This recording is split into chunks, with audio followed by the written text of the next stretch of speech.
जय हिंद दोस्तों, उम्मीद है कि आप सभी लोग अच्छे होंगे। इस चैनल पे आप सभी लोगों का हार्दिक स्वागत है, अभिनंदन है। दोस्तों, आज की इस वीडियो में हम लोग बात करेंगे DTU यूनिवर्सिटी यानी दिल्ली टेक्नोलॉजिकल यूनिवर्सिटी के द्वारा निकाली गई भर्ती के संबंध में। इस यूनिवर्सिटी ने अभी हाल ही में JOA यानी जूनियर ऑफिसर असिस्टेंट और DEO डाटा एंट्री ऑपरेटर इन पदों पर भर्ती करने के लिए आधिकारिक रूप से नोटिफिकेशन जारी किया है और साथ ही इच्छुक उम्मीदवारों से आवेदन पत्र भरने के लिए भी आमंत्रित किया है। अगर आप भी उन उम्मीदवारों में से एक हैं जो सरकारी नौकरी के लिए तैयारी कर रहे हैं तथा आपका सपना है DTU यूनिवर्सिटी में गवर्नमेंट जॉब प्राप्त करना, तो यह भर्ती आप सभी लोगों के लिए एक सुनहरा मौका है। दोस्तों, यह भी हम लोग समझेंगे कि इन दोनों पदों पर भर्ती होने के लिए आपके पास कौन कौन सी शैक्षिक योग्यता होनी चाहिए और कब से आवेदन पत्र भरे जाएंगे और आपका जो सिलेक्शन है वो किस आधार पर होगा। अगर आपका JOA और DEO इन दोनों पदों में से किसी भी एक पद पर नौकरी हो जाती है तो आपको कितनी वेतन मिलेगा, इन सब के बारे में हम लोग एक एक करके विस्तार से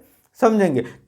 इस यूनिवर्सिटी के द्वारा जो आपकी वैकेंसी निकाली गई, इसमें जो आपका टोटल रिक्तियाँ हैं 66 रिक्तियाँ यानी 66 लोगों की भर्ती किया जाना है, जिसके लिए मेल और फीमेल दोनों कैंडिडेट आवेदन कर सकते हैं। और यह जो भर्ती ऑल इंडिया ओवर यानी पूरे भारत से उम्मीदवार आवेदन कर सकते हैं। आवेदन की जो आपकी प्रारंभिक तिथि है वो 10 नवंबर 2025 यानी इस तारीख से आवेदन पत्र ओपन हो जाएंगे और यह चलेगा 30 नवंबर 2025 तक। इस तारीख तक आवेदन पत्र भरे जाएंगे। अगर आप भी आवेदन करते हैं तो आपको आवेदन शुल्क भी जमा करना होगा, जिसमें जनरल और OBC वर्ग के जो कैंडिडेट हैं उन्हें आवेदन शुल्क के रूप में 1500 रुपये पे करने होंगे और साथ ही SC ST PWBD EWS और एक्स सर्विसमैन जो कैंडिडेट है इन सभी को 750 रुपये आवेदन शुल्क के रूप में जमा करने होंगे। अगर आप आवेदन करना चाहते हैं तो इसके आधिकारिक वेबसाइट www.dtu.ac.in इस वेबसाइट पे जाकर ऑनलाइन आवेदन पर सबमिट कर सकते हैं अथवा डिस्क्रिप्शन में आपको अप्लाई लिंक मिल जाएगा, वहाँ से आप क्लिक कर आवेदन कर सकते हैं। साथ ही दोस्तों, इस भर्ती का जो आपका नोटिफिकेशन है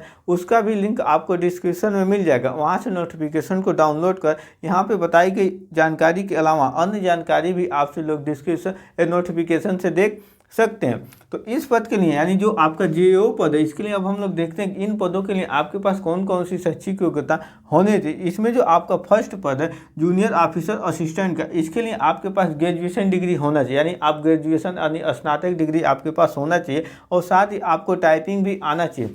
जो आपका टाइपिंग है इसमें आपका हिंदी और अंग्रेजी दो भाषाओं का टाइपिंग है। आप इसमें से किसी भी एक भाषा का टाइपिंग टेस्ट दे सकते हैं। इसमें अगर आप अंग्रेजी से टाइपिंग टेस्ट देते हैं तो आपको 35 वर्ड पर मिनट लिखना होगा। अगर वहीं पे आप हिंदी से टाइपिंग टेस्ट देना चाहते हैं तो आपकी जो स्पीड होनी चाहिए 30 वर्ड पर मिनट होनी चाहिए। और JOA पद के लिए आपकी जो उम्र है मैक्सिमम उम्र आपकी 32 साल होनी चाहिए, 32 साल से अधिक नहीं होनी चाहिए। और इस पद पे आपका जो बेसिक पे मिलेगा 19,900 आपका बेसिक पे मिलेगा। लेकिन दिल्ली जैसे केंद्र शासित प्रदेश में आप नौकरी करेंगे तो वहाँ आपकी ग्रास सैलरी लगभग आपका चला जाएगा 30-35 के करीब में आपकी ग्रास सैलरी चली जाएगी। इसके साथ ही जो आपका DEO का पद है यानी डाटा एंट्री ऑपरेटर, इसके लिए आपके पास ग्रेजुएशन डिग्री होना चाहिए और इसके साथ ही आपके पास 2 साल का वर्क एक्सपीरियंस होना चाहिए। यानी इस क्षेत्र में डाटा एंट्री ऑपरेटर के कार्य करने के क्षेत्र में आपके पास 2 साल का एक्सपीरियंस होना चाहिए। इसमें भी आपका टाइपिंग टेस्ट सेम है, वही 35 वर्ड पर मिनट इंग्लिश और 30 वर्ड पर मिनट हिंदी।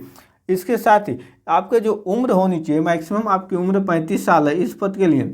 और आपका DEO के पद पे जो वेतन है वो बेसिक पे 25,500 रुपये आपका बेसिक पे जाएगा। यानी ग्रास सैलरी आपका लगभग चला जाएगा 40,000 से ऊपर आपकी ग्रास सैलरी पर मंथ जाएगी। अब तो बात आप सबके शैक्षिक योग्यता की रही। अब हम लोग देखते हैं कि उम्र सीमा में भी कुछ वर्गों को छूट है, जिसमें SC और ST को 5 साल के लिए उम्र सीमा में छूट है और OBC को 3 साल के लिए, PWBD को 10 साल के लिए उम्र सीमा में छूट है। यानी अगर आपकी उम्र 32 साल हो गई है और आप SC और ST वर्ग से हैं तो 32 और प्लस 5 यानी 37 साल तक आप इस भर्ती के लिए आवेदन कर सकते हैं। इसी तरह इसमें आपका 35 है, 35 प्लस 5 40 तक आवेदन कर सकते हैं। इसी तरह का आपको अन्य कैटेगरी के लिए भी है। तो यहाँ तक तो आप सभी लोगों को अच्छे से समझ में आया होगा। अब हम लोग समझते हैं कि इस भर्ती के लिए जो आपका सिलेक्शन प्रोसेस है यानी किस आधार पे आपको DTU यूनिवर्सिटी में नौकरी मिलेगी, इसके बारे में देखते हैं। दोस्तों, इस भर्ती के लिए जो आपका सिलेक्शन प्रोसेस है इसमें मुख्यतः आपके 3 स्टेप हैं, जिसमें आपका पहले रिटेन एग्जाम होगा, उसके बाद आपका डॉक्यूमेंट वेरिफिकेशन होगा, फिर उसके बाद आपका स्किल टेस्ट होगा। स्किल टेस्ट मैंने आप सभी लोगों को पहले ही बता दिया, जिसमें आपका टाइपिंग टेस्ट होगा जो हिंदी और इंग्लिश का है। दोनों में से किसी भी एक भाषा में आप टाइपिंग टेस्ट दे सकते हैं। तो हम लोग आज अब समझेंगे रिटेन एग्जाम में पूछे जाने वाले विषय, यानी रिटेन एग्जाम का आपका पैटर्न क्या है। तो इसमें कुल मिला के आपसे जो क्वेश्चन पूछे जाएंगे 200 क्वेश्चन पूछे जाएंगे और इन्हें हल करने के लिए आपको 2 घंटे का समय मिलेगा। जो आपका रिटेन एग्जाम है एक कंप्यूटर बेस्ड टेस्ट होगा, यानी आपका ऑनलाइन एग्जाम कंप्यूटर पे होगा, OMR बेस्ड आपका एग्जाम नहीं होगा। रिटेन एग्जाम में पूछे जाने वाले जो आपके विषय हैं इसमें जनरल अवेयरनेस से आपसे प्रश्न पूछे जाएंगे, general intelligent and reasoning ability से आपसे प्रश्न पूछे जाएंगे, अर्थमेटिकल एंड न्यूमेरिकल एबिलिटी से भी आपसे प्रश्न पूछे जाएंगे। इसी तरह इंग्लिश लैंग्वेज से भी आपसे प्रश्न पूछे जाएंगे।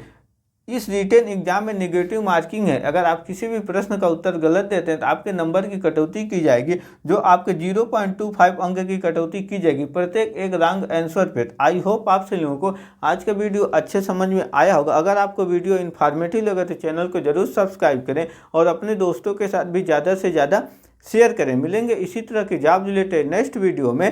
जय हिंद।